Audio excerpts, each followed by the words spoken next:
Philippines, comment ouvrir ton restaurant? Voilà. Il y a 2 semaines, il n'y avait rien.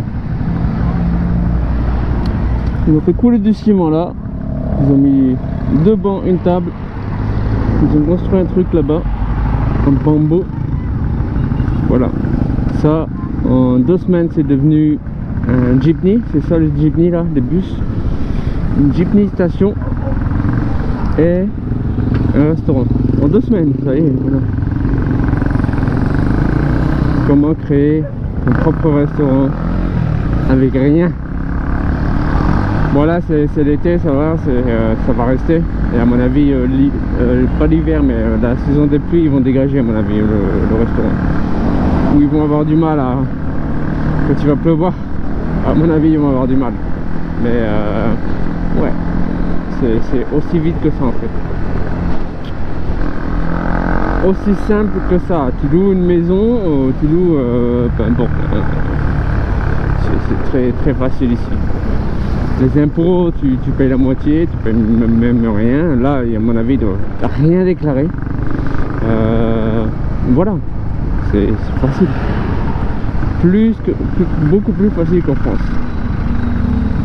En France, tu as quand même beaucoup de papiers, etc. à faire à la con. Hein. Faut être honnête. Beaucoup de papiers à la con.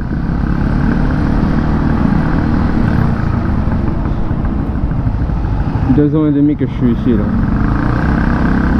Et je m'en lasse pas. J'aimerais bien partir de la ville un peu. Là je suis 2 ans et demi à Manille. À chaque fois que je sors de la ville en fait j'ai envie de partir habiter 1 an.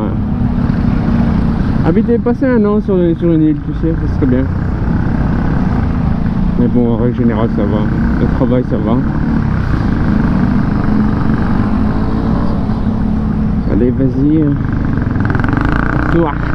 À toi du passe. Travail ça va, je viens d'être comment tu dis ça en français? Promu, ouais. Donc d'un sous-chef à chef de cuisine. Ouais, donc ça va. J'ai ouvert le restaurant, on a ouvert un restaurant il y a 3 mois. Il y a 3 mois qu'on a ouvert là. Donc là où je travaille. Mais en gros ça va, tout se passe bien aux Philippines, la vie de rêve. J'avais vu un reportage à Palawan là, il n'y a pas longtemps là, il y avait des Français qui avaient ouvert je sais pas combien d'appart, pas d'appart, je sais pas combien de business, de bouffe, et ils ouvraient un mec de Marseille, elle était venue et sa soeur elle avait rejoint. Et il louait une maison, ils avaient retapé une maison. Qu'est-ce qu'il avait fait? En gros, il avait plusieurs trucs de bouffe. Il avait je cherche mes mots en français. Il avait un magasin avec... il vendait des fringues en bas. Et il avait un bar en haut. Et il avait fait quelques autres trucs de bouffe. Et il ouvrait un kebab aussi. Et à côté de ça, il construisait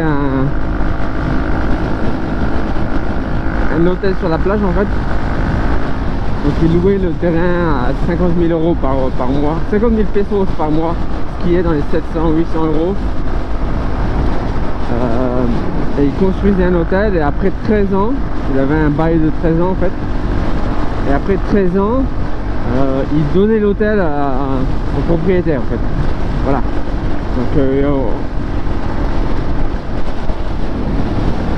croiser les doigts, il payait pour la construction de l'hôtel et le rentabiliser en fait, en croisant les doigts. J'espère pour lui. Maintenant, le seul problème avec ça, c'est que sa copine était française. Donc il faut qu'il s'installe. Faut qu'il se partenaire, qu'il se mette en business en fait avec un Philippin. Donc lui, il a que 40% en fait. Donc il a sûrement dû avoir un business partenaire. Le seul problème aussi, c'est que niveau visa, à mon avis, il ne devait pas en avoir. C'est très dur d'avoir un visa pour toi-même, faut payer beaucoup. À mon avis, il payait pas le visa, il était en visa touriste. C'est risqué, tu vois ce que je veux dire? Faire comme ça, c'est très risqué d'ouvrir un truc avec quelqu'un que tu connais, enfin, que tu connais pas. Même si tu connais, si c'est pas famille, 40%, toi tu te retrouves avec 40%, l'autre il a 60%, du jour au lendemain il va dire va niquer ta mère. Et il va tout prendre. Bon, c'est un risque à prendre. Les gens ils pensent toujours que tout est bon. Je vais me mettre à l'ombre. Ils pensent toujours que tout est bon, sauf que...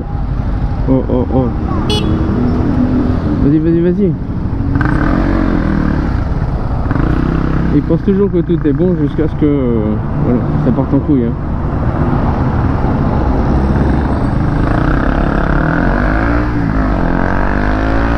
Donc voilà. Moi je pourrais ouvrir un restaurant, pas de problème. À 60-40. J'ai un visa permanent ici, ce qui me donne pas le droit d'ouvrir un restaurant par moi-même. Mais étant marié, moi je me mets ma femme à 100%. Après ça dépend de ta, voilà, ça dépend de ta façon de voir. Mais moi je vais mettre le nom de ma femme à 100%. J'irai même pas penser à mettre un truc sur mon nom. Tellement je m'en bats les couilles. Et tellement je peux faire confiance à ma femme aussi. Après c'est différent. Si tu viens ici et que tu as déjà ton argent et que tu rencontres quelqu'un qui a rien, et après 1 an, 2 ans tu ouvres un truc et tu mets tout à son nom et elle se casse, c'est différent. Moi quand j'ai rencontré ma femme j'avais rien. Maintenant on a une maison ensemble, on a de l'argent ensemble, ouais voilà, normal, comme un coup normal après 10 ans tu sais. Mais je peux faire confiance, je sais, parce que je connais ma femme depuis 10 ans, tu vois. Donc c'est très différent que le mec qui vient, qui balance tous ses œufs dans le même plat et qui dit ah ça ira, et ça part en couille et il dit ah putain, je croyais que je pouvais lui faire confiance, elle m'a dit qu'elle m'aimait. Ouais, faut faire attention. Hein. Des fois, tu sais, les gens ne pensent pas la même chose. Hein. Puis s'ils sont influencés par une famille de merde, moi j'ai eu de la chance d'avoir une bonne famille. Mais t'en as certains, t'écoutes les expatriés, un beau scooter là. T'écoutes certains expatriés, c'est des horreurs là. Leur histoire c'est des horreurs hein. Quand ils se font dépouiller par la famille, que la famille elle dit à la femme ouais prends tout son argent et puis dégage ou alors il arrive et ils doivent payer pour tout et au lieu de travailler les autres ils arrêtent de travailler parce que l'étranger il est là pour te payer. Non, moi je pourrais pas accepter ça. Moi ça n'a jamais été comme ça. Donc j'ai jamais eu de problème. Oh putain de ta race. J'ai jamais eu de problème à ce niveau là. Moi tout le monde a toujours travaillé et ne me demande jamais de l'argent pour ci et ça, tu sais, en abusant quoi. Je pense pas qu'on me demande de l'argent déjà. En règle générale non. C'est pas comme ça chez moi. Mais faut faire attention. Hein. T'as des mecs sérieux qui se font dépouiller. Hein. T'as le frère qui dit ça. Prends-lui ça, il peut payer pour ça. Et il est de retour lui. Je l'avais vu une fois déjà. Zoomer, eh ben vas-y. Merci. Zoomer customizing. Le scooter customisé. Tu croises toujours les mêmes gens en fait à la même heure. Là il est 11h30, je vais au travail. Toujours les mêmes gens. Quand j'allais au travail à 9h, je croisais toujours les mêmes gens. Ça dépend à quelle heure tu vas. Là en fait, avant je travaillais à 9h. Je partais à 9h, je commençais à 10h au travail. Oh putain. Putain de trou hein. Donc je commençais à 10h, je finissais à 2h30. Et je retournais au travail à 5h30 jusqu'à 10h30, 11h. Maintenant je commence à 1h. Donc je vais au travail à 11h, puis j'arrive à midi. Je vais à la gym, je vais à la salle de sport pendant 1 heure. Bon, pas 1 heure, une demi-heure. Je mange, je regarde les emails, je travaille à 1 heure. Je regarde mes emails, mes commandes, ceci, cela, toute la merde. Et après, je vais en cuisine et je travaille un peu. Je finis à 11h par là. 10h30 si c'est pas busy. 10h30 je suis dehors. Ça dépend. Mais c'est plus relax là où je travaille, le service. Donc je suis cuisinier. Donc le service il est très plus relax, c'est moins chiant en fait, c'est plus facile. Enfin, c'est plus facile à faire, mais on se fait chier en fait après un moment. Parce que tu fais 80 couverts et tu te les fais les doigts dans le nez, alors qu'avant 80 couverts c'était dur, là où je travaillais avant. Mais là je me fais chier à la fin. Ça fait 3 mois je me fais déjà vraiment chier. Donc ouais c'est dur, c'est un peu... Des fois tu tournes en rond, tu te dis putain mais il n'y a rien à faire en fait. Genre ce qu'on doit faire pour préparer etc. tout pour préparer la bouffe etc. pour être en place, rien à faire. Rien à faire, on se fait chier. Ah. Donc voilà. Mais bon, pour l'instant je fais ça et après on verra. Ça se passe bien, mais je me fais un peu chier sur les bords.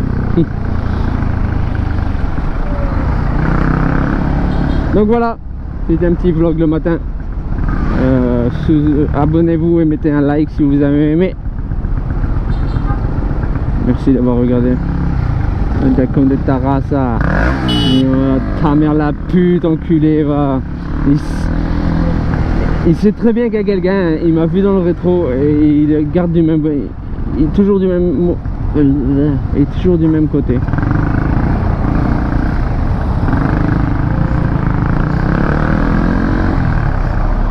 À toutes les bouchons de manille. À Palawan il n'y a pas de bouchons hein. Apparemment les mecs dans le reportage de Palawan là, les mecs ils se faisaient chier hein. Tu les écoutais franchement, ils se faisaient chier à la fin. Ils étaient sur une île paumée, un petit village de pêcheurs. Tu pouvais sentir que les mecs ils se faisaient vraiment chier hein. Ouais donc ici c'est la merde, c'est la jungle et c'est un peu les trucs de malade tous les jours, hein. Il y a du monde etc. Mais t'as tout ce que tu veux à n'importe quelle heure. Hein. Tout ce que tu veux à n'importe quelle heure. Il n'y a pas de problème. Manger, boire, sortir, n'importe quelle heure. Tu veux te taper un massage à 2h du matin, tu te tapes un massage. Il y a tout ce que tu veux ici. Et bien moins cher qu'en France.